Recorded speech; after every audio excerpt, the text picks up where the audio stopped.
संविधान की रक्षा के लिए वेस्ट बंगाल में जो हिंसक प्रदर्शन हो रहा है वो हिंसा बंद हो, पीड़ितों को न्याय मिले और वेस्ट बंगाल में राष्ट्रपति शासन लगाने की मांग को लेकर के आज हमने भीषण प्रतिज्ञा किया है। यदि 24 मई तक हमारी बात नहीं मानी गई तो 25 मई को इसी चिता में यहीं बैठ करके और मैं आत्मदाह करूंगा। आज सभी देशवासियों के सामने मैं चिता लगा करके और अपने राष्ट्र की रक्षा के लिए, देशवासियों की रक्षा के लिए, संविधान की रक्षा के लिए, इंसानियत और मानवता की रक्षा के लिए आज मैंने ये भीष्म प्रतिज्ञा लिया है। पश्चिम बंगाल में जिस तरह से चुनाव के बाद में हिंसा हुई है और वहां लाखों लोगों की हत्या हो रही है जो ममता बनर्जी सोची समझी रणनीति के तहत करा रही हैं और उसको छिपा रही हैं।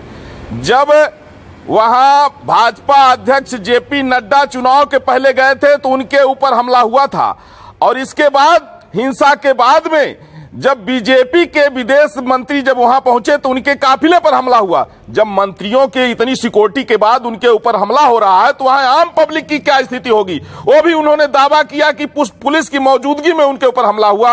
यह निश्चित रूप से जिस तरह से कलकत्ता किलिंग हुई थी और 16 अगस्त 1946 में जिस तरह से जो है तो कलकत्ता किलिंग हुई थी, डायरेक्ट एक्शन डे जिसका नाम दिया गया था, आज उसी तरह से वही हालात वेस्ट बंगाल में पैदा हो गया है। इसलिए मैं वहां वेस्ट बंगाल में राष्ट्रपति शासन लगाए जाने की मांग करता हूं। मैं जगत गुरु परमहंस आचार्य पीठ तपस्वी छावनी राम घाट अयोध्या से आज मैं शपथ लेते हुए मैंने ये चिता लगाया है कि यदि वेस्ट बंगाल में 24 मई तक राष्ट्रपति शासन नहीं लगाया गया तो संविधान की रक्षा के लिए, इंसानियत की रक्षा के लिए, मैं धर्माचार्य होने के नाते मैं ये तो कानून को हाथ में नहीं ले सकता हूं। मैं ये नहीं कह सकता हूं कि देशवासियों तुम शस्त्र उठा करके और रोहिंग्या मुसलमानों को, घुसपैठियों को मौत के घाट उतार दो, क्योंकि संविधान सर्वोपरि है। इसलिए मैं आदरणीय प्रधानमंत्री नरेंद्र मोदी जी से उम्मीद करता हूं कि वेस्ट बंगाल में राष्ट्रपति शासन लगाया जाए, पीड़ितों को न्याय मिले,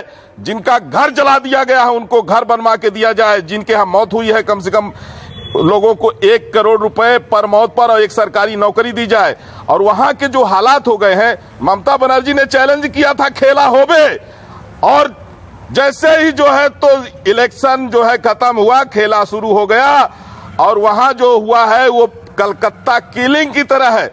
जैसे देश के पार्टीशन के समय में कलकत्ता में एक तरफ से नरसंहार हुआ था जिसका डायरेक्ट एक्शन डे नाम दिया गया था, आज वही हालात वेस्ट बंगाल में है।